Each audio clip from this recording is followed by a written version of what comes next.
মনে রাখবা, মানুষ ভালোবাসার জন্য তোমার সাথে অভিনয় করবে, তোমার স্বার্থের জন্য তোমার সাথে অভিনয় করবে, তোমার সাথে কথা বলবে, তোমার সাথে বাহান করবে, তোমার সাথে কথা বলে তোমার পুরো প্ল্যানটাকে যুক্তি করবে। কিন্তু যখন তার স্বার্থ শেষ হয়ে যাবে, যখন সে তোমার থেকে একটু চুল পরিমাণ আঘাত পাবে, তোমাকে ছেড়ে দিবে, তোমাকে ছেড়ে দিবে। দুনিয়া বড় অদ্ভুত ভাবা, দুনিয়া বড় অদ্ভুত। যুবক বলছি ভাই, তোমরা চিন্তা করো, আজকে বন্ধু বান্ধব আছে, কালকে নাই, আজকে ফ্যামিলি আছে, কালকে নাই, তুমি একাকিত্ব হয়ে যাবা। যাকে যত বেশি ভালোবাসবা সে তোমাকে তত বেশি কষ্ট দিবে, যাকে যত বেশি বিশ্বাস করবা সে তত বেশি তোমাকে ধোঁকা দিবে। কিন্তু একজন তোমাকে ধোঁকা দিবে না, যিনি তোমাকে সৃষ্টি করেছেন, যিনি তোমাকে রিজিক দেন, যিনি তোমাকে পরিচালনা করেন। তোমার দেহটার ভিতরে যে ফুক্কা, তোমার দেহটার ভিতরে যে একটা রূহ আছে, এই রুহুর একটা দড়ি আল্লাহর কাছে আছে। যখন রব তোমাকে টান দিবে, সঙ্গে সঙ্গে নিয়ে যাবে। সে রব তোমার হাত, তুমি রবের হাতে বন্দী। তোমার আল্লাহ সুবহানাহু ওয়া তাআলা জান্নাত বিনিময়ে তোমাদের জানটাকে আল্লাহ তাআলা কিনে নিয়েছেন। কিসের বড়াই করো, কিসের অহংকারী করো যুবক? বাবারা, মুরব্বীরা, আমার পর্দার আলের মা ও বোনেরা, আমরা সবাই আল্লাহর গোলাম।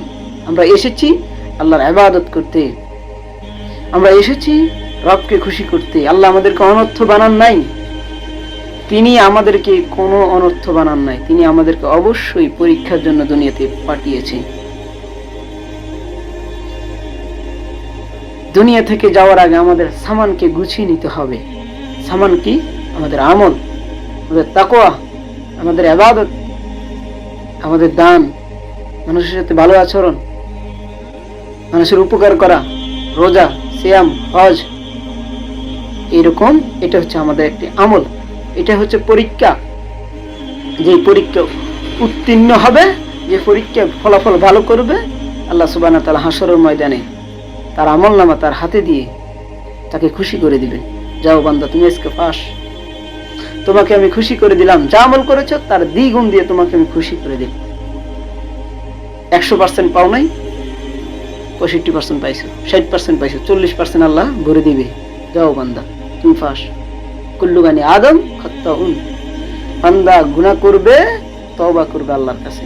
আদম সন্তানরা গুনাহ করতেই পারে, স্বাভাবিক, কিন্তু তওবা করে আল্লাহর দিকে ফিরে আসতে হবে।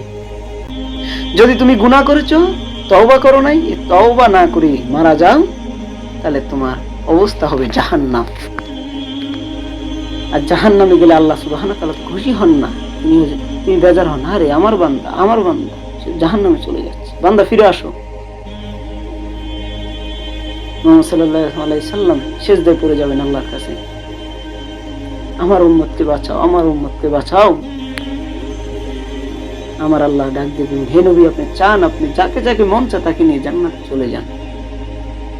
যদি আমি সেই নবীর উম্মত হতে পারি, যদি আমি সেই নবীর আদর্শ মেনে চলতে পারি, যদি আমি নবীর প্রত্যেকটা পদক্ষেপ সুন্নাহকে আমি আঁকড়ে ধরে দুনিয়ার লোভ লালসা ছেড়ে দিয়ে নবীর মতন কষ্ট করে, নবীর মতন তো কষ্ট করতে পারবো না, আমরা যতটুকু পারবো নবীর আদর্শ অনুযায়ী চলার চেষ্টা করব, দেখবেন আপনার জীবন সুন্দর হয়ে যাবে।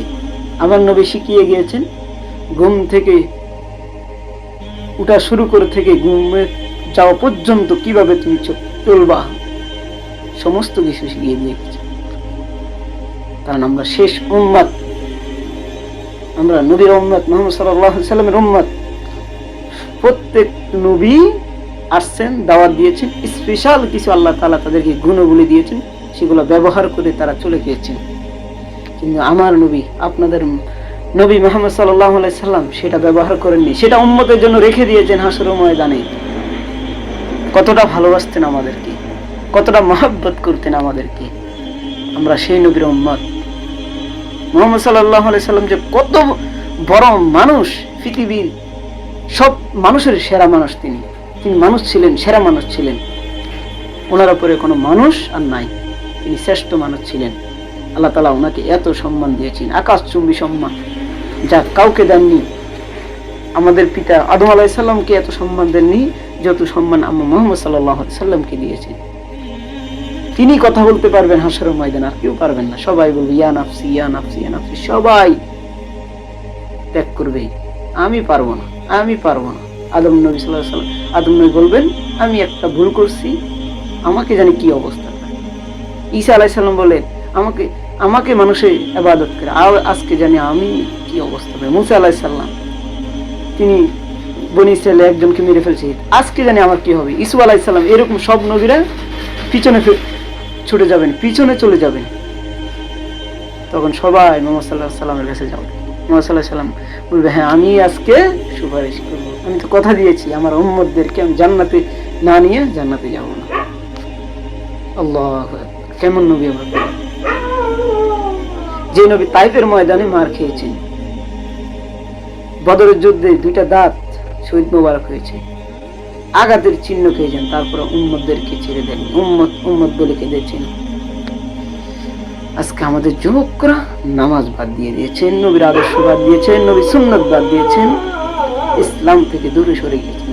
পশ্চিমা কালচারদেরকে তারা ফলো করছেন, ইউরোপ কান্ট্রি তারা ফলো করছেন, কিভাবে তারা জামা পরে, কি স্টাইলে তারা চুল কাটে, কি ধরনের পোশাক তারা পরে, এগুলো তারা এখন চর্চা করছে। নেইমার, মেসি এদেরকে ফলো করে, কিন্তু ফলো করার কথা ছিল কারে? হযরত ওমরকে। ফলো করার কথা ছিল হযরত আবু বকরকে। ফলো করার কথা ছিল হযরত তালহা রাদিয়াল্লাহু তাআলা আনহুকে। ফলো করার কথা ছিল খালিদ বিন ওয়ালিদকে। এই ধরনের বড় বড় সাহাবীদেরকে আমাদের ফলো করা উচিত ছিল, তারা আমাদের আইডল।